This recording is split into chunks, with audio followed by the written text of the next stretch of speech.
Hello everybody, my name is Samira ID OUAGA and I'm going to talk about my part in the PFA, which is under the title of Pedagogies of Teaching and Writing. So, I have three main points for that. Firstly, I will treat the theories and approaches of teaching and writing. Then, I will deal with writing strategies. And at last, I will talk about error corrections and feedback. First, let's begin with theories and approaches. In this part, I will tackle two main theories of teaching and writing for AFL's classrooms, the process theory and genre theory.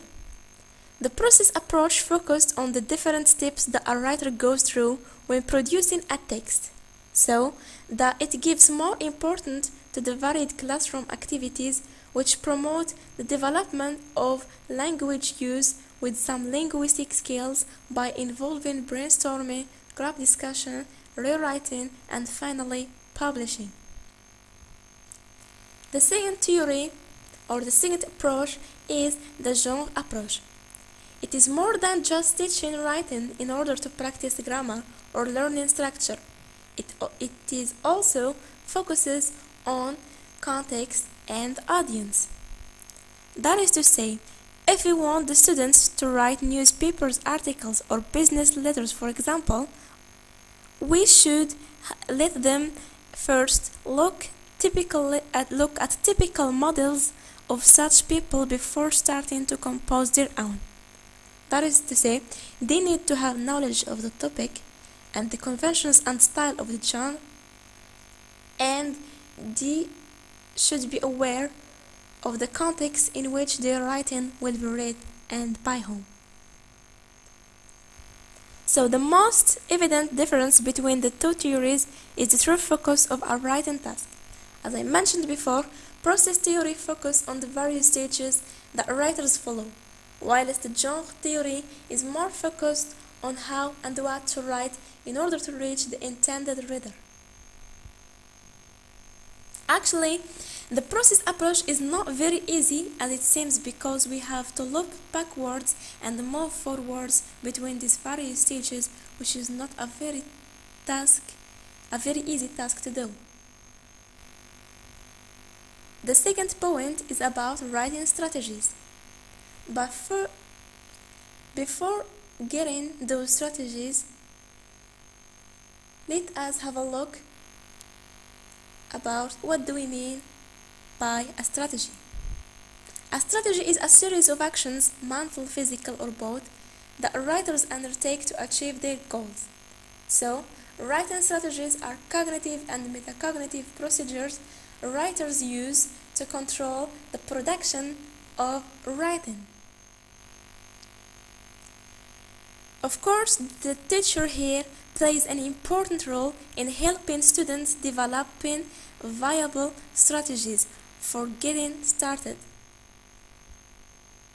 So, the examples of writing strategies are decisions such as planning, drafting, sharing, evaluating, revising, editing, and at last, publishing.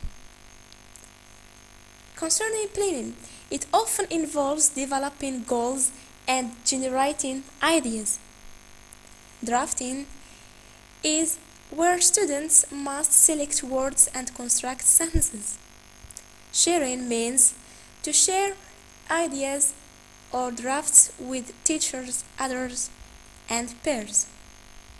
Evaluating, it can be carried out by the writers themselves as they reread their work carefully, or also it can be conducted by teachers and peers.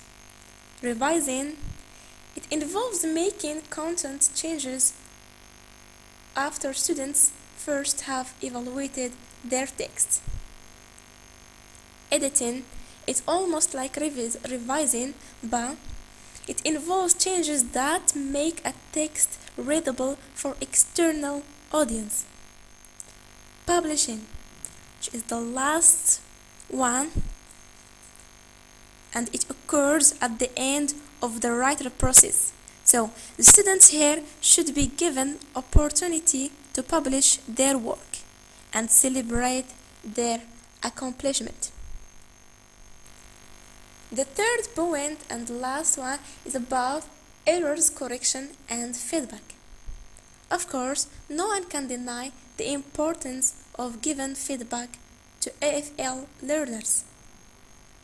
This can help them really improve their writing accuracy. So, providing feedback is viewed both by teachers and students as an important part of AFL writing instruction. So perhaps the most widely used type for responding to student writing is error correction. For students, error correction may be the most important component that will contribute to their success as writers. But for teachers, it represents the largest allocation of time they spend as writing instructors. However, if the aim is to win the student instead of discouraging him, we should be looking for ways without losing the student. So, the most important aspect while giving feedback is adopting a positive attitude to students' writing, because if the student receives only negative feedback, he may easily be discouraged from trying to form complex structures and using new vocabulary in future.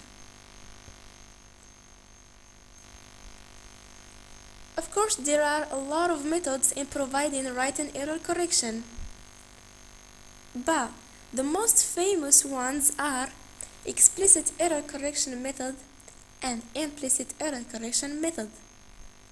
Explicit error correction method, or it refers also as direct correction method, error correction method, because it is the type where the teacher directly provides the correct form, as we can see here in these two examples. Implicit error correction method, on the other hand, is the type of feedback where teacher simply shows that an error has been made through various means, such as those two examples again.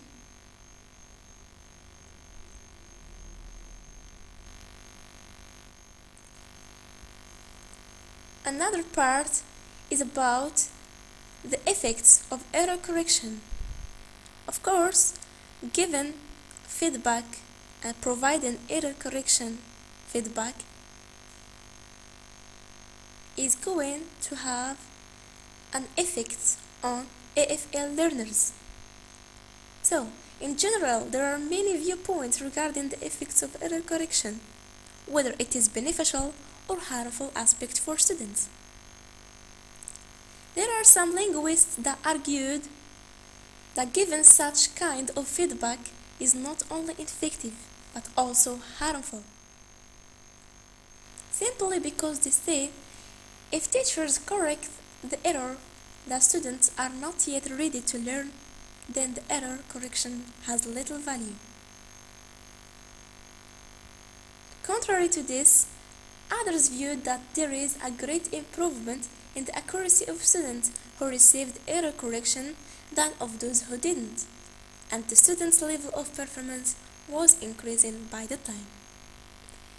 Regarding those two contrast viewpoints, it can be argued that error correction should be continued unless its effectiveness and harmfulness has been conclusively proven.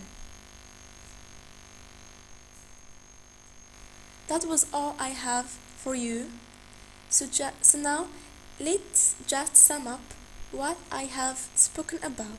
First, I tackled the two theories for teaching writing for AFL students, the process theory and the genre theory. Then, I pointed out writing strategies that really can enhance writing performance. So, I decided to use some examples of writing strategies that writers use. At last, I mentioned an important aspect in writing, which is providing feedback to students. For furthermore reading, these are the references that I used while making this video and providing those informations. At the end, remember that the pen is the tongue of the mind, and writing is thinking on paper. So pay attention to your writings, because they really reflect your level in all other skills. Thanks for watching.